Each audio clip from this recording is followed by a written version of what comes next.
There are so many new beauty products being released all the time, so we gathered some of the most hyped from the last month to test for ourselves. First up, we have the Fenty Beauty Bright Fix Eye Brightener Concealer. I feel like I was confused as to what this actually was because the shade range actually had normal concealer shades and what I would consider more corrector shades, so I went with the peach one to use as a corrector slash brightener under my concealer.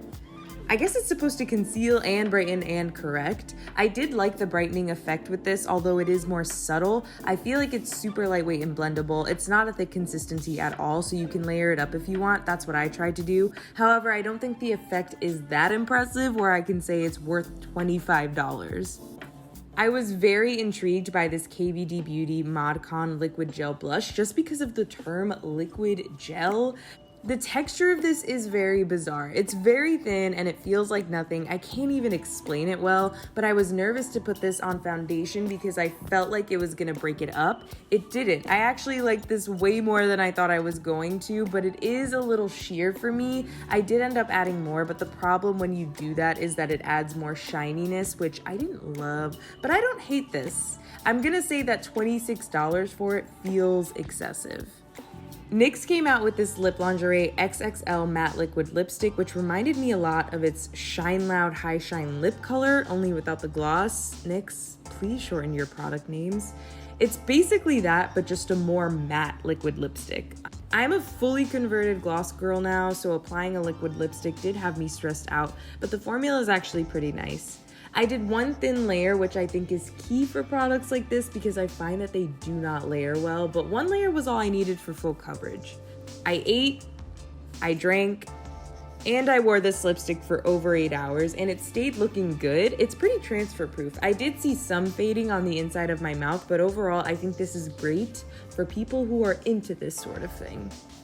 I was so excited for this Maybelline Fit Me Tinted Moisturizer because I love the Fit Me line and skin tints are so popular right now, but this sucked so bad. I'm so disappointed.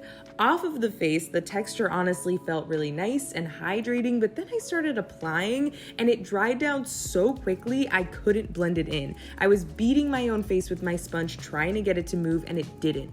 I completely removed it and reapplied it again, but it still was not the most flattering on my skin. I just think it made my texture worse and also caked up in some areas and overall just looked very not good. Don't buy this one. Next, we have the Givenchy Prisme Libre Loose Powder. I feel like I said that in Spanish, but it's supposed to be French. I'm gonna start off by saying I really liked this, but that is not me saying you need a $58 setting powder. I'm just saying if you were looking for a $58 setting powder, I would get this one. The multicolored powder thing looks cool, but they all kind of blend into one pretty translucent shade. I think this actually did a nice job of smoothing out my pores and it set my makeup without making me feel dry. I did feel like there was some illuminating effect, which is what I think the green and purple powders are for, but this has a very perfumey smell, which I hate. I choked several times. Let's ban scents in makeup. Thank you so much. And lastly, we have another weird blush. This is the Bite Beauty Daycation Whipped Cream Blush.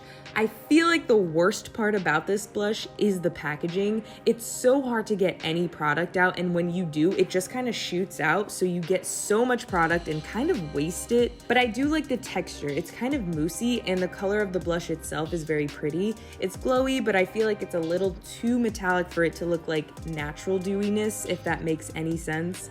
I do feel like the metallicness enhanced my texture a bit, but it wasn't too bad. I just think that for $32, I've tried better liquid blush formulas, but you can actually use this on the eyes, and I like it more as kind of a cream shadow than I do as a blush.